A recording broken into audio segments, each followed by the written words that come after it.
Mbak RK asal Indramayu yang tadi saya live-in ya. Ternyata mohon maaf karena tadi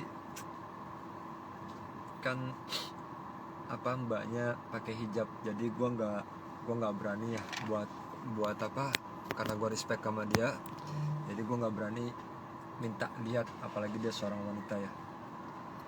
Terus ini adalah visum terlama yang pernah gua lakukan.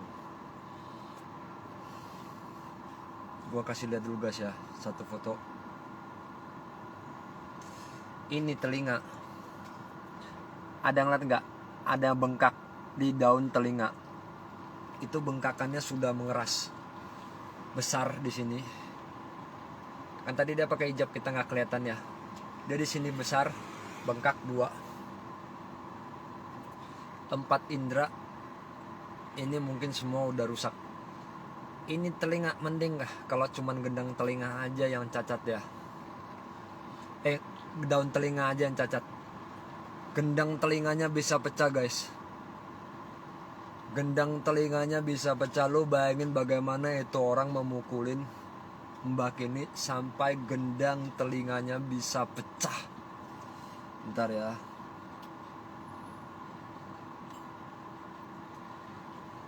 Selain gendang telinga, ternyata ini saya kasih lihat lagi foto kedua. Ini rambut sama bibir, coba lihat ya. Rambutnya itu sudah rontok dan ada pendarahan di sekitar area rambut, kulit rambut ya. Karena sering dijambak. Jadi itu rambut pada rontok semua. Gak sampai di situ. Tadi yang dia ngomong ada luka di kepalanya, itu bener. Ada bocor, ada luka di bagian kepalanya. Dan yang parahnya itu udah infeksi. Mata juga sama, karena pada saat dia bocor itu dia disiramin dengan pemutih baju. Kalau di Indonesia namanya gue nggak tahu ini merek atau apa, gue namanya Baiklin. Dia cuma bisa ngomong namanya Baiklin.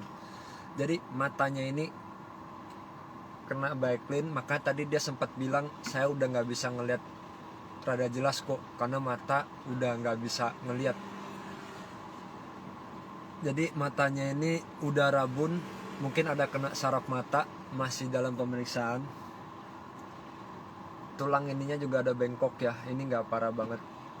Gigi patah, gusi sama rahang bengkok.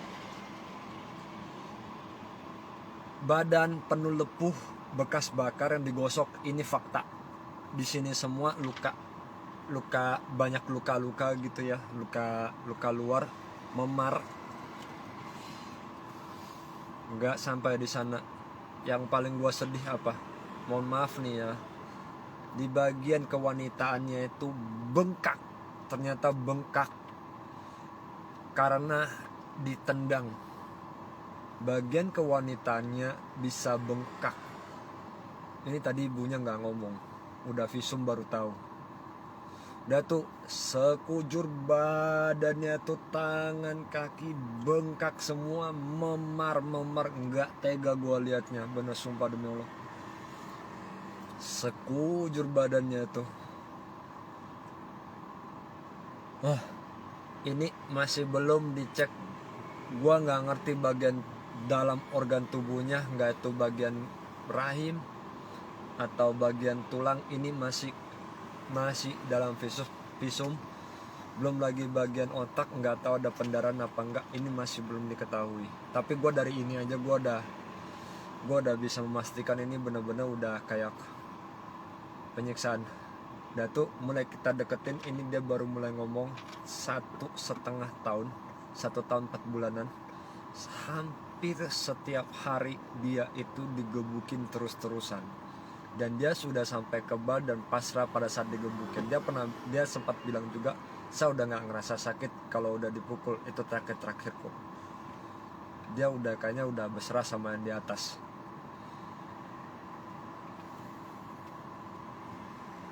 Dan fakta memang bener dia sering disuruh makan kotoran dari binatang peliharaan majikannya itu anjing, 2 ekor anjing. Setiap kali dia misalnya nggak bersihin kotorannya dengan bersih, atau masih ada yang namanya binatang, kita nggak tahu kapan dia membuang kotorannya ya, kalau kelihatan sama dia itu langsung digojorin di mulutnya dia. Dan tadi dia sudah mengakuin, jadi Bu mohon maaf nih, ada kamu kemakan. Ternyata ada,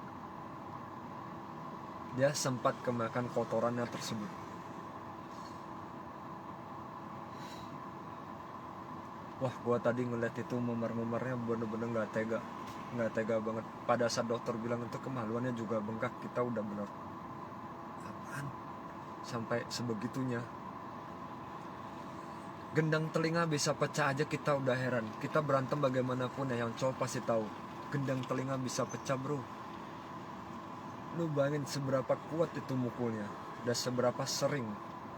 Dan kata dokter tadi, pecahnya gendang telinga ini mungkin udah beberapa saat, beberapa bulan, dan itu dia masih bisa nahan. 1 tahun 4 bulan sekitaran, pastinya nggak tahu 1 tahun, dia cuma ingat 1 tahun 4 bulanan dia di sana hampir setiap hari.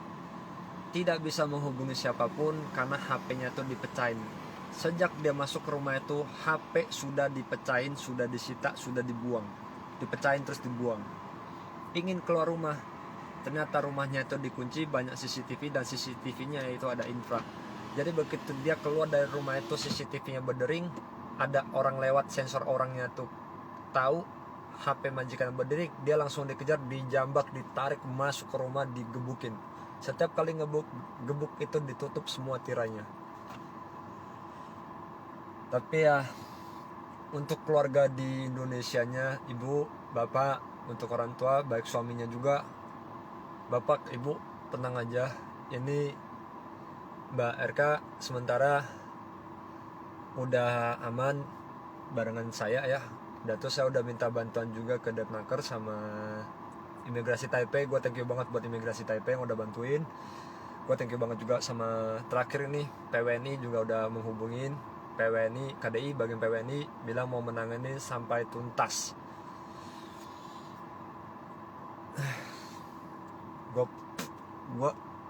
Gue nggak tahu gue ngomong ini salah apa enggak. Gue tidak termasuk orang yang mau mengadu domba urusan agama ya.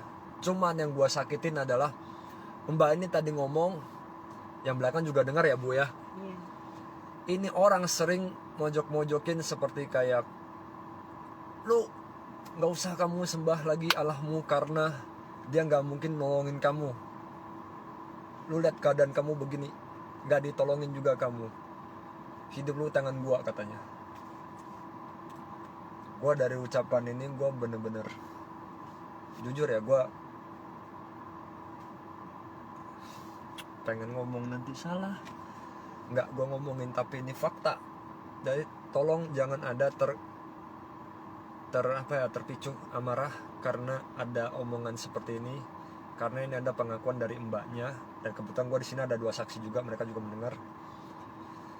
Tapi benar-benar dia tuh menganggap tidak menghargai muslim sama sekali. Gue cuma bisa ngomong begitu dah. Untuk lebih jelasnya gue nggak mau ngomongin, gue takut jadi pemicu kontroversial. Gue lanjutin lagi. Buat ibu bapaknya yang di rumah, tenang. Ini mbaknya RK sudah kita visum, pelaporan akan kita lakukan sesegera mungkin besok pagi. Terus untuk pengobatannya sementara saya masih sanggup ya, karena ini juga banyak ronsen, banyak periksa ya, apalagi dia status juga udah WNIO, jadi pembiayaan harus sendiri, tidak ada lagi yang namanya askes. Biaya lumayan besar, tapi ya ibu, saya bantuin semampu saya ibu ya. Saya masih mampu lah. Kalau ukuran segitu, kalau 10, 20, 30 gue mungkin masih mampu. Gue bantuin dia berobat. Mungkin nanti akan medical balik yang semestinya bisa lebih ringan disembuhin ya. Saya upayakan semaksimalnya ibu ya. Jadi bapak ibu yang di rumah jangan khawatir. Nah, untuk nanti fight di pengadilannya akan didampingin oleh KDEI Jadi ada satu lagi nih gue lupa ngomong. Dia kerja 1 tahun 4 bulan, gaji cuma dikasih sekali, itu pada saat bulan pertama. 1 tahun 3 bulan lebihnya itu tidak mendapat gaji sama sekali. Tidak mendapat gaji sama sekali. Jadi ibu nanti dari pihak PWNI atau KDI, dia akan bantu dalam permasalahan minta biaya ganti rugi. Ya, ada kemungkinan juga akan ada tuntutan pidana. Ini pasti pidana. Menurut saya ini pasti yang cocoknya buat dia itu pasti pidana. Enggak hanya ganti rugi tapi akan pidana, dan kemungkinan untuk pemulihannya kita optimalkan. Karena gue nggak tahu ya apakah akan dibantu oleh pemerintah atau enggak. Cuman saya di sini saya bantu semaksimal saya ibu ya. Saya bisa obatin yang kalau misalnya bisa ya saya bisa. Kalau beneran udah membesar ya mungkin nanti saya mohon maaf, saya juga ada keterbatasan ya. Saya cuma bisa membantu sebisa saya ya. Terus kalau misalnya nanti udah sekiranya udah rada pulih, baru kita pulangin ibu ya kasusnya. Kalau udah selesai ya, minimal ganti rugi dan pidana ini harus kita lanjutkan. Kalau misalnya udah selesai baru kita pulangkan ibu ya. Jadi yang di keluarga mohon bersabar, pokoknya lokasi dia nanti aman. Gua nggak bakal beritahu siapapun dia berada di sana kecuali kepada pihak KDI, karena mereka yang mengurusin urusan ini. Dan tolong bagi teman-teman yang nggak usah ada yang mau datang jenguk apa, dan bantu doanya aja guys, bantu doanya aja biar kasus ini benar-benar ada keadilannya. Ini bener-bener gue sepanjang hidup gue ditawan, gue tidak pernah melihat kasus yang parah. Pernah sekali itu yang tangannya dipotong sama orang, tapi itu juga tangannya udah potong itu aja. Tapi ini sampai organ bagian dalam, itu benar-benar penyiksaan yang dilakukan setiap hari selama 1 tahun lebih, dijadiin satu bentuk sama sekali. Udah gue tadi lihat foto paspornya, ternyata dia berbeda jauh, aslinya berbeda jauh dengan yang sekarang. Mbaknya tuh lihat mukanya tuh sampai di sini juga bengkak, sini bengkak, bagian sini bengkak semua. Foto paspor dengan asli sekarang benar-benar tidak bisa dikenalin sama sekali, beda jauh. Sidik jarinya juga tadi di sidik jari itu nggak keluar, imigrasi sidik jari. Jadi tangannya tuh mungkin udah pernah kecelup air basah atau sering mencuci, saya kurang ngerti. Tapi tangannya tuh benar kelihatan kayak kebaret-baret, luka-luka gitu, semua di sini ya. Dan untuk kasus memang dia pernah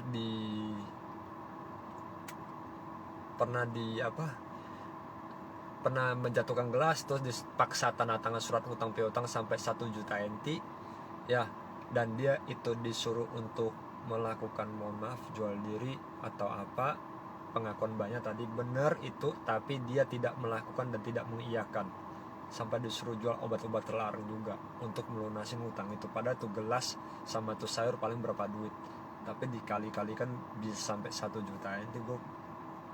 Ini orang bener-bener keterlaluan sih, bener-bener. Pengen gue maki tapi gimana ya, nggak tau dah. Pokoknya nanti ini gue coba ajak beberapa instansi untuk kerjasama gimana biar agar majikan seperti ini ke depannya tidak mengambil PM yang lain atau pekerja migran asing yang lain dan dijadikan korban sama seperti yang sekarang. Manusia seperti ini sangat berbahaya. Kalau tidak dipidanakan pasti akan ada korban lainnya.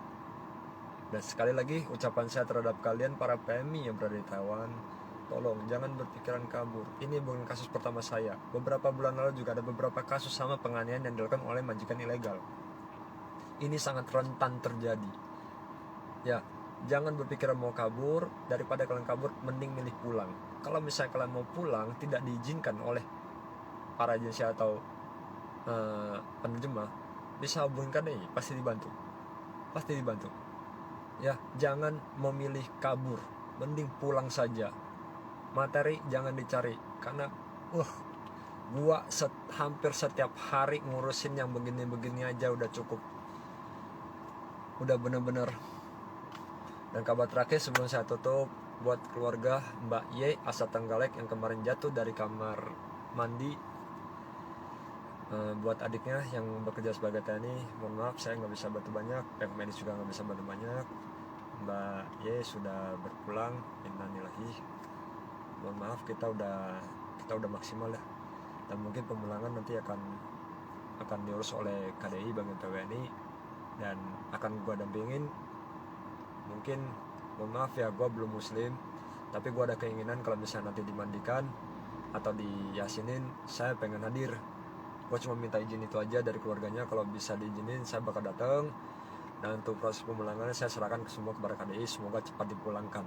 Akan kita dampingin terus ya, kita maksimalkan secepat mungkin kita pulangkan. Terima kasih buat semuanya dan selamat malam.